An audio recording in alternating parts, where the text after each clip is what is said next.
I want to start and figure out where this idea of group comes from and sort of develop the concept of group within a ethical halachic framework. Okay? See, what really is ethics? So when you really get down to the bottom line definition of ethics, it's basically defining or setting certain rules about the relationships between people. The individual starts off, you start off with a person, and a person has certain goals in life, certain direction in life, wants something. What occurs is a confrontation with another, and that's where ethics gets into the issue. I want the banana, this other wants the banana, so who gets the banana? So the simplest answer to that idea is whoever's bigger gets the banana. As we develop, what? So that's the, what's that? That's survival of the fittest strong. The strongest and so forth gets the banana. Okay. But whatever. But the fact is what started to develop is the fact that there was a perception of ethics. So, that how do you balance your desire against the desire of another? Okay? Now, from a Torah perspective, that issue originates with HaKadosh Baruch Hu's creation of humanity. And it begins with Cain and Hevel, in the sense that Cain and Hevel had a disagreement, right? And there was a reaction to that disagreement, and then there were consequences to that reaction. But what further develops, and gets further and further, you see in terms of the Mabul, in terms of all issues, it all comes down to how does the human being relate within a communal setting. Okay? In other words, how does the human being relate to others? And that's really what the issue of ethics is. Okay. Now, in the formulation of ethics, there comes an idea where groups develop. In other words, it doesn't just become an I against another, but it becomes a certain grouping against another grouping. The simplest definition of that grouping is family. Okay, and that might be, and that most likely is tied to a psychological feeling among people of family of caring for other members of their family, and therefore there's a perception that there is a grouping formed around family. That on one level says the family will take care of other members of the family, and that other perception, which leads into ethical issues, is that the family could take stands against other families. Okay, and that's where you start getting into the issue of group identity as an ethical issue. In the sense that what occurs is the development of groupings that basically state that because of the distinction in groupings, you will have different relationships with others based upon the groupings. That's the first level of group identity. Okay, and that's important to recognize, because that definition of group identity becomes an ethical issue. Why should the fact that a person is a member of a group affect my ethics towards that other person? Okay? Okay, there is a perception that's undertaken by, and this gets into ethical issues. There's one ethical perception that perceives that the way human beings should behave ethically is with equality to all human beings. which implies that there's no group identities among human beings. Okay. Now, this is something that exists, for example, in the perception of many people in relating to Eretz Yisrael. Okay, in a modern world situation. There are people who are basically arguing that there should be no distinction between groups in the land, that every member of the land should have equal opportunity and should be defined equally. So therefore there's a challenge when you have universal identity against nationalist identity, which is a form of group identity. There's a perception that an ethical stand takes a universal perception of humanity, and therefore group identity challenges that ethical perception. Okay? Now, the argument comes other ways where people start arguing about group identity. And then that group identity has to say, what is the ethical basis of group identity? Why do we form group identities? And the real question is, what is the ethical basis of group identity? That's the starting issue of groups. Okay? What is the significance of group identity? So, one argument is that group identity basically must define the group as distinguishing between members of humanity, and that for some reason being a member of the group takes priority over the universal definition. Okay? Now, that leads to a further question. What is the basis of that? Is that simply practical, or is there some ethical reason for that? What do we mean by practical? Okay, so we have an aspect of national identity. Situation like this, let's say in Canada. If you are a Canadian citizen and you live in North Bay and your kid needs a life-saving operation that's very expensive, what will happen? How will people respond to that within Canada? There's some kid in North Bay that needs a life-saving operation. What will happen? What do you mean what will happen? Where will they fly him to? Local hospital? Okay, what happens if the local hospital needs a better hospital? So get him to where the help he needs. Well, okay, so get him to sick kids. In other words, within Canada, if there is a kid in North Bay who's a Canadian citizen, especially an Ontario resident, and this kid can only be treated at sick kids, and it's life-threatening, okay, and it's a very expensive operation, okay, regardless of whether this kid has the financial resources or this kid's family has the financial resources to respond, Canadian health insurance for Canadians will say this kid will be flown by medical helicopter, medical ambulance to sick kids, and we will take care of that kid and get the life-saving operation. Okay? What happens if this kid is born in Guatemala? What happens? We'll get the best care Guatemala has to offer.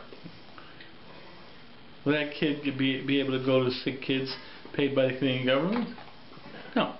Because the fact is we have a group definition. Right. We make a group distinction. Because this kid, a Canadian citizen, is a member of this group, this kid has some rights as a member of that group. Because the other kid does not have that is not a member of that group, that kid does not have these rights. So we make distinctions based upon groups. Now, what's the basis of that distinction? Are we saying that Canadians are better than Guatemalans? Well, the fact is you have certain people who might make that kind of statement. We usually consider that kind of statement to be problematic. Okay? We usually consider that statement to basically, when we say one group of humanity is better than another group of humanity, we consider it to be an unethical argument. Because we find that person as racist. However, throughout history, that perception of group identities was very, very persistent throughout. white men for many years believed, like let's say, I'm not even I'm thinking that Europeans for many years believed that being European they were better than other people in humanity, okay, and that the European group was a better group than other groups, and therefore they believed they had the right to govern other groups. That was the basis of colonialism. Throughout history, there were always groups who felt they were better than other groups. And therefore, and out of that, they felt they had a right to dominate other groups. Right? To rule other groups. But there are always those who are saying that's not a right way to be, and it's not... It's not always. That's an ethical argument the other way. There's always people saying that's what we're trying to not allow that for people to be so racist. So you've already said the key word here. The fact is one of the battles of ethics has been universalism versus group particularism, where group identity is especially if group identity is maintained on a perception of being better than other groups. Therefore, that better than other groups justify the negative attitude towards other groups.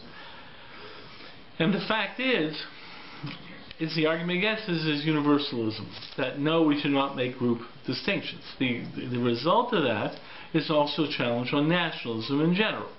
There are people who would say that it's immoral that the kid in Guatemala should not get the equal access to the sick kids hospital as the kid in North Bay. Rights to where you... But why? Because they have made rules upon whatever. From what? Are they ethical rules? Not necessarily. It's the best system, you know, like obviously. So the fact is, you see, there's another argument which is has their system. Well, their system. The argument is there's a practical argument. The reality is that in order for things to develop, there's an argument that we need a group identity in order to function. We cannot take care of the entire humanity as one group. Therefore, we form subgroups and say this is this subgroup, right? And at this point in time, we're not saying a subgroup is defined as such because we're saying we're better than any other group. We're saying that this subgroup is basically how we have to take care of things. Now, an example of that is family. Okay? Well, in family, in a certain way, you don't have families basically saying, my family is better than your family, although you had it with the Hatfields and McCoys and stuff like that. But the fact is that what you usually find is that what families are saying is that we cannot take care of humanity as a whole, right? Therefore, we will focus on as our first focus on the group we call family. Now that also is supported by emotional feelings we have towards others. But what we're getting at here, what I'm really trying to get at here, is the ethical issue of group identity. Okay? Okay. It's still very broad. It's still very it's not like enough to say, oh, we need such specific ways. The fact is that you're jumping ahead. The fact is the first step. The first step is to understand this concept of group identity, and then you're going to get into further issues of why we form groups, which leads into further ethical questions of the values of groups and purposes of groups. But the first step, you're thinking of all the issues that arise because of group identity and this idea and that idea. This is not the only aspect. Well, of group identity. I'm just saying on a it's fine on a in a broad spectrum, but then if you break it down very specific ways, then you run into the problems. But this the fact it seems fine. But the fact is, it's not necessarily so fine right now. But the fact is that what you need to do is go through an analysis. It's not going to happen from jumping from point A to point Z or point Z right away. You have to go through the analysis. In other words, what I'm saying is you're looking at some group definitions down the road here, and wondering how it fits in over there. And what I'm saying is, the first step of understanding this is to understand the development of group identity. And then you get into further definitions of group identity and subgroups within that identity. Okay? You look in terms of people's identity, there are a lot of different aspects of identity. There are also different formulations of identity.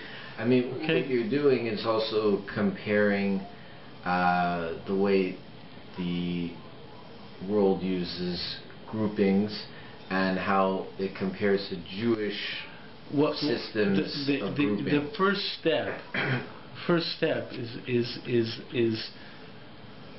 or is trying to identify within our own group, right? So that's but you're looking at the group. But you're looking ahead too much to the various definitions of the group. In other words, there are different ways we can define distinctions between groups. Want to know and deal with. Right, but the point is you have to get to that point. In other words, there's different groupings that exist in humanity. One is religion, one is nation, right? One is gender. There's different group identities which all have different aspects to that group identity and have different issues that are tied to it. What those group identities mean and so forth, and how we define those group identities, and then the divisions between group identities. Okay? This whole issue with gender leads into further issues now in our world with transgender and stuff like that. These are all issues that come about from our attempt to have certain further identities. In the extreme, the most extreme identity of a human being, there are two extreme identities that we work between. One is the self at one point, where we are simply, our own identity is only us as individual, and the other one is simply that you are a human being, equal to every other human being. Okay? Those are the two extremes of identity. And that leads to ethical issues. That's specific to yourself, though. Well, that's specific to any human being. Yeah, but that's within the person. You start speaking about as a nation or exactly. a but group. The fact this is now detailed. But to understand that aspect of identity, the two extremes, of identity is self or human being, which means I'm a member of the group called humanity. Yeah. Okay, so one is an equal identity of all humanity, and the other one is a singular identity of self. Now, at those two extremes comes the perception that as we move forward, we have different groupings that are created among all people. What I'm saying is that creates issues. First of all, how those groups are formed, but more significantly, what are the ethical consequences of those groups? What's the reason for the group, what's the value of the group, and what is the ethical consequence of the group, i.e., how does that group work within these various different aspects? Yeah. Okay? The fact is that when do I say I am a human being, like every other human being, and when do I say I am an individual self, which is distinct? Okay, now in halachic terms, for example, when you have the halacha that says that Ritzicha is Yeher Val Yavor, right? You have the concept that says that if someone comes to you and says, "Kill that person, or I'll kill you," the response in halacha is, who says your blood is greater than someone else's blood? So the result of that is that your definition is as human being. And between two human beings, how do you do? What kind of choice are you making here between who should die? Right? Someone comes to you and says, "Kill them, or I'll kill you." Well, why should you live? Why over that person? Why should that person live over you? You're both human beings. Therefore, what you've done is you're told to take on as the criteria for that decision the simple aspect of humanity. I'm a human being, and the other person's a human being. It's an impossible choice. No, it's not. The choice of halacha is that I'm not killing the other person because I can't place. So then they kill you. Right. So the fact is the result becomes that as human beings, what you're really saying is, as human beings, I become passive. I will not take an action to place my humanity above someone else's humanity. So that's a statement. What? Who's Jewish? Who's Jewish? That's, by the way, that's okay. The fact of the matter is that when you get into, it would seem to imply it's Jewish, but it's not so simple. The fact of the matter is that you get into issues. The famous Gemara, the famous Gemara that says, Kodesh Baruch Hu created the world from Adam is to teach you that all human beings are equal. The Gemara says that when it says that the question is that you're supposed to see all Yisrael as equal. You're supposed to see all human beings as equal. Oh, what's that Mishnah? Okay, the Kodesh Baruch Hu created the world from Adam, and it says over there to teach us. There's a question in the language of the Gemara to teach us, but one language of the Gemara is to teach us that all human beings are equal. What do you so the point is I'm not so sure. That's why it's true, but it's not so sure if you're told to kill a non-Jew or yourself. I'm not sure if you're allowed then you're allowed to kill a non-Jew because it's still in the Surah. There was a whole outrage. I just saw today on Facebook that people were finding religious like teaching aids or whatever, and they were listed like all non-Jews as bad, and all the goyim, like it called the Nazis goyim, and then it called everyone else goyim, and it was just like. So the fact is that's where we have to get into that issue as we get involved in Jewish identity. But that also doesn't. But the fact is that's going to become an issue as we get involved in Jewish identity. There's a moral question about the extent of Jewish identity from a halachic perspective. From a halachic perspective, and the fact is that in that idea of that issue, because the reason I'm going through this from an ethical perspective is that we have a concept of group identity. Group identity has created ideas that my group is better than your group. An example of that is the Nazis. The Nazis basically said, right, there is a distinction between humanity, between my group and that other group. Okay, my group is better than other groups. Okay, and the ethical argument against it is that definition of group identity is problematic from an ethical perspective. Right. But then you get into, so what is a acceptable ethical definition? Everyone's equal. Well, in the extreme of ethical being equal, then if everyone's equal, why isn't that kid from Guatemala given the right coming here? Okay, and why is it okay for or why do we have borders? Okay, everyone talks in terms of borders and say immigrants. So why is it that we say that we put up these things in Canada? We basically say it's easier for a wealthy person from another country to become an immigrant to Canada than for a poor person from another country to come. Why? Because Canada as a group creates a group identity and says we're making distinctions between human beings based upon a certain aspect of the group. But those are issues you have to get to. See, the thing is that in investigating this issue of group identity, investigating this issue of group identity, and moving down the road in terms of this investigation, you have to go through it in a very methodical way, because, and this is not usually done, okay? We take certain things for granted. Okay, we take certain things about Jewish identity for granted. The fact is that the very definition of Jewish identity, what makes this group different than other groups? What's the basis of that? What are the effects of that? How do we understand ethics? Okay?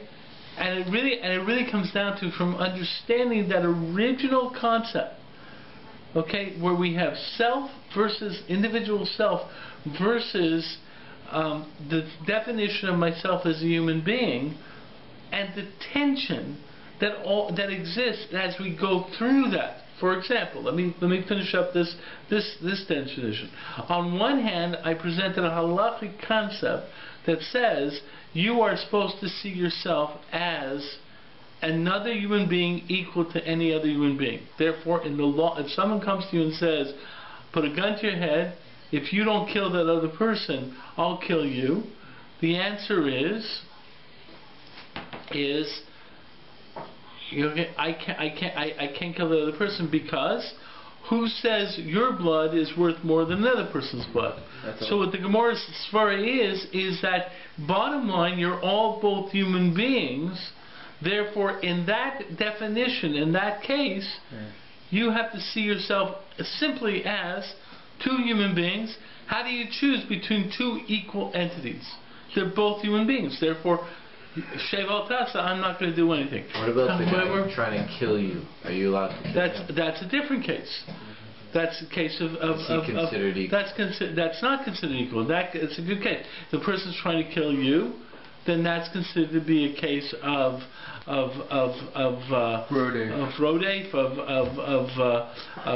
self-defense, and there you have the right to protect yourself. But let's look at another case.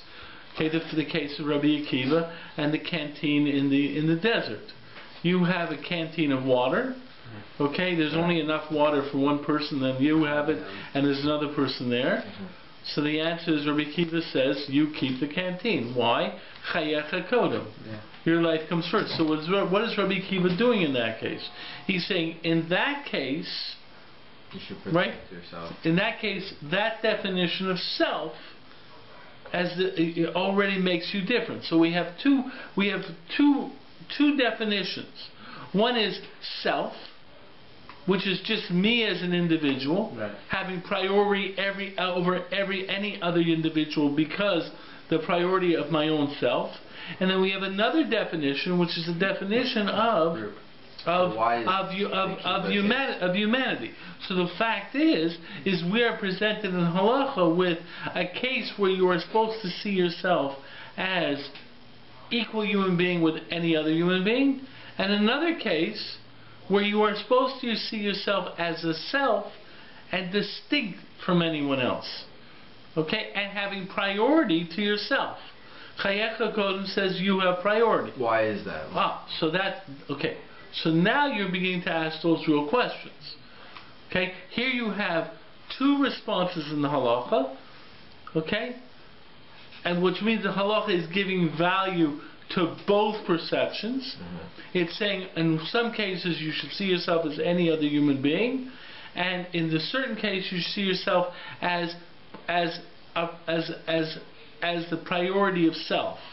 Now, when you see those two issues and they're both given value, then you can start asking the question: why is it you say A over here? Why does he say B over there? Good question. Now, in order to further develop that question, though, now you have to fill in the spectrum, which is the aspect of group identity, where you start forming aspects of groups, okay? And you start seeing the fact that these issues apply in terms of the formulation of groups. One group being family, okay? One group being nation, Jewish identity. Another group may actually be commitment to God and Torah. Like, for example, most Jews don't recognize this, is that Jewish identity really has somewhat of a matrix. Okay? Okay? There's Jewish and non-Jewish, which is a national identity. It's based on what? How do you define the most basic definition of someone being Jewish? Mother. Born to a Jewish mother. That's a national identity. Yeah. Okay? Jewish, non-Jewish. Okay? People don't recognize that there's another identity in halacha. Ger? And that, no, in halacha. Ger, by the way, you're right, Ger is another aspect of Jewish identity. How someone who's not born Jewish can accept the national, can become a national identity of Jewish. Just as valid as being born Jewish, right. However, there's another aspect of identity that makes a distinction between humanity. What? Between humanity. Jewish means there's a distinction. right? Jew, non-Jew. It's a national distinction, the same way as Canadian. Canadian, non-Canadian. In terms of being Canadian, you can have dual citizenship, Canadian, American, Hungarian, whatever. You can't be Jewish and Christian. That's right. No, wait a second. You can't be. You're talking about national identity. You can't be Jewish and Moabite. That's correct. But the fact is, you can be Jewish and what's Moabite? And Buddhist. No, you see, your definition of Buddhist is you're bringing in another definition. No, but no. Wait a second. I'm using the term Jewish here as national identity. Yeah, your definition is Buddhist or Christian. What is that? So it's religions. So the fact is you're making a distinction between religious identity. Talmud Smocha. That's good. Okay. Yeah, okay. So the fact is that you have I'm using in halachic terms the Jewish non-Jewish definition is actually nationalistic. Okay, now why do I say it's nationalistic? Because it's very important. It's a nationalistic identity. It's Jewish, not Jewish, born to a Jewish mother. Are you a member of the Jewish nation or not a member of the Jewish nation?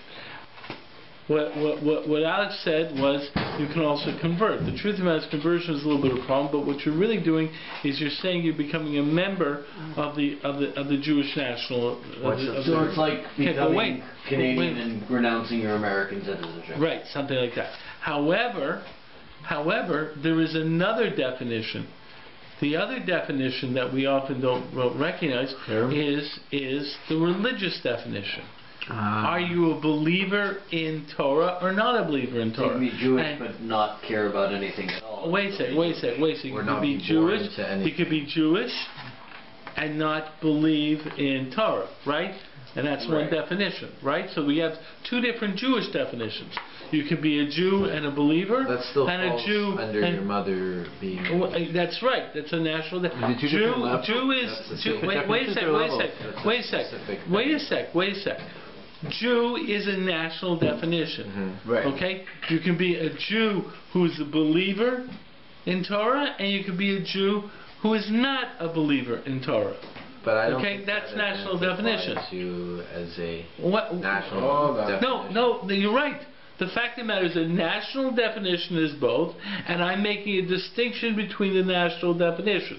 The same way as you can make a distinction in big Canadians, that you can have Jewish Canadians and Buddhist Canadians and so on and so forth. Yeah. You can have a Jew who's a believer in Torah, and a Jew who's not a believer in Torah. Okay? That's the only religious. Well, that's basically the religious distinction that is applied within the halacha. I'm applying the halachic definition. That's not national. That's within the national definition. It makes a religious distinction. Now, the truth is you guys are missing another point. I said it was a matrix. There's a national definition. Jew, non-Jew is a national definition. Right. Now I've created a religious definition. Right. Believer in Torah or not believer in Torah. So now what do I have? I have the Jew who believes in Torah, the Jew who does not believe in Torah. I have the non-Jew who doesn't believe in Torah, and I have the non-Jew who does believes in Torah. Now, what is the group identity of a non-Jew who believes in Torah? Noachide. So what is the perception of what the fact is in halacha? Actually, it's not in halacha there seems to be a formulation of a group called believers in Torah, and that in certain ways the Jew who believes in Torah is to feel more connected to the non-Jew who believes in Torah than the Jew who doesn't believe in Torah. Give an example. Connected to what? Connected in terms of identifying himself. Jew is national identity. With religion. In terms of group commitments. For practicality, the Ramban says that you have the same halachic responsibilities of taking care of a Noachide, as you do to another Jew who's a believer in Torah. So according to Rambam, then when they were divvying up Israel, does that mean that Noachide would No, because you see, the fact is again. That's nationalist. That's national. The fact of the matter is, you're not dealing with the distinctions in the identity. Okay. So what situation would show the identity, not the nationalistic identity, the religious identity, where a Noachite and a believer are on the same level? A Noachite and a believing Jew? Yeah. You have to give sukkah to a Noachite. Not the Rambam says you have to sukkah to non-Jews or Avodah Zarah.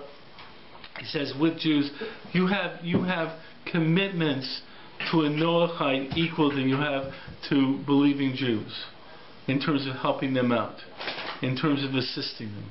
The Ramban says there's a specific mitzvah that you have to help Noachites. So it seems like what you're saying is it's only for those who are willing to take on the Jewish values, the Jewish way. No, not. See, the term of Jewish way becomes problematic. Right. You're not being careful about the term. Right. Okay? Because the term Jewish has two connotations. Okay. One's nationalistic, one's religious. And this causes a tremendous amount of confusion. And I'm not going to get into the issue of Tinnik Shenishba, because Tinnik Shenishba basically there's a big distinction between the Jew who's a mumar, who is a heretic, but that idea of mumar and being a heretic is what do you call it? Bemazed is intentionally, like this person knows better, and he's basically a mumar. Versus no, that may be a Tinnik Shenishba. The fact is that a Tinnik Shenishba is someone who basically doesn't know any better, or basically was, or has legitimate questions or whatever. In other words, in our world today, right, it's very hard to really define any Jew as a mumar, but clearly in halachic terms, if you were in a situation where you were with a Jew who was a mumar, which you would feel nationalistic connection to, right? But you have moral obligation to the Noachide in terms of helping out the Noachide, who is not your nationalist, because there's a group identity and shared religion. What about in regards to Bezdin? What do you mean by that? Does a Noachite have the same rights? No. What do you mean by that in terms of Bezdin? I remember hearing that a Jewish, it's not that as apparently as a Gentile, even a Noachite, or I don't know, maybe not Noachite, a Gentile in Israel, I guess under Bezdin can be killed more easier than a Jew. Yeah, that could be complete crap. You know something? The fact is, complete crap. Most people, when they deal with these issues, they throw around a lot of terms and throw around a lot of, you said it, because they don't technically understand the issue. Okay. See, what I'm coming about and the way I've developed this issue is know about it. I didn't come in here and say, hey, here's a matrix and so on, which I've done in other classes. On if I called into people to talk about Jewish identity in particular, I often put on the board the matrix and defined in various definitions of Jew, non-Jew, and the role of religion and matrix meaning there's two worlds. The table. Matrix is a table. Movie. Right? No. Two worlds. Two different identities. No. I remember what that is. I remember it's basically it's a diagram. It's a diagram. Right? It's a chart. Right, it's a chart. But what I'm saying though, it's just a general. What I'm getting at, and by the way, if you're interested, grid. Okay, let me tell you. What? You want me to draw one? Yeah. Okay. Right here, I've got it. Yeah. Okay. So there's national. Yeah, if you're gonna do that thing. Yeah. National. Like a chart that. And there's religious. okay, and there's national and religious, and then there's Jew or Jew and non-Jew, Racist. and then there is believer in Torah, okay, or non-believer. Okay. Now, and this is obviously very small because we're dealing with a lot of different categories. So you have this matrix here, and basically, okay, you have this matrix here. So there's one definition of the Jew who's a believer, and then there's the one definition of the Jew who's a believer, and then there's the one definition of the non-Jew who's a believer, and there's one definition of the Jew who is a non-believer, and then there is another definition of the non-Jew who's a non-believer. And then we may have further subcategories based upon responsibility for non-belief, which leads into the concept of Tinnik Nishma and the lack of education, the lack of knowledge. So you're saying it's important to know these are specific groups and they have categories. Right, but the way we've developed it from tonight, it didn't come about from our discussion of Jewish identity tonight per se. What it came about was from this idea of understanding the concept of group identity and how we move from individual, universal, and then create subcategories along the group. Now what happens is that what happens then is as you form the group identities, then what are the consequences of that group identity? What difference does it make if someone is a Jewish believer? What difference does it make if a Jew is a non-believer? What happens if it's a non-Jewish non-believer? What difference does it make if it's a non-Jewish believer? But then again, these are all part of the greater group called humanity. Right. And what's the role of self? And what about other definitions within this group? And this is where you start getting into the issue of group identity and what is the significance of group identity. And this leads into ethical issues, because ethical issues basically say, what do you do when there's a conflict between these identities? You can't see your hands. What? You can't see your hands. Okay, well, they see me growing out the end. The fact is that now, if you want, on the Nishma website, you can look up an article called Jew and Non-Jew. All you have on the website is something called Part 3, I believe. But the fact is that's the most significant part anyways. So you can look on the website for an article called Jew, Non-Jew. Okay, and there might be also in the introspection section, there's some other articles on Jewish identity that might be applicable to this. But the point is what I'm trying to say is that usually, and this is what I'm getting at in terms of group identity emerges from ethical issues of how we balance our own definitions of our how we balance our relationships with others based upon our own definition of self. The starting point that I want to point out is that from a halachic perspective, we actually see two values which could be at odds with each other.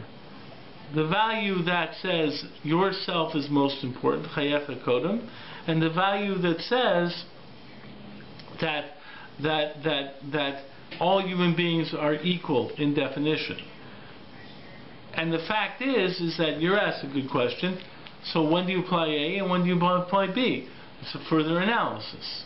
And the point is that's part of the issue. But what you find in halacha is that halacha presents a myriad of recognitions of values of different definitions, and then becomes balancing those definitions. So in halacha there's a universal concept. Okay, we're going to be reading one of the classic examples of the universal concept on Yom Kippur, when we read Maftir Yonah, where basically what HaKadosh Baruch Hu teaches Yonah is there is a definition of humanity as human beings, okay, and I as God have concern for all human beings equally. And therefore, when I sent you to Nineveh to get them to do tshuva, even though that was problematic to the nationalistic interests of the Jewish people, okay, and God Baruch Hu said, my universal concerns take priority. There's other situations where his national concerns took priority. See it in terms of Pesach. Because Baruch Hu's concerns for the nation of Israel took priority over its universal concerns.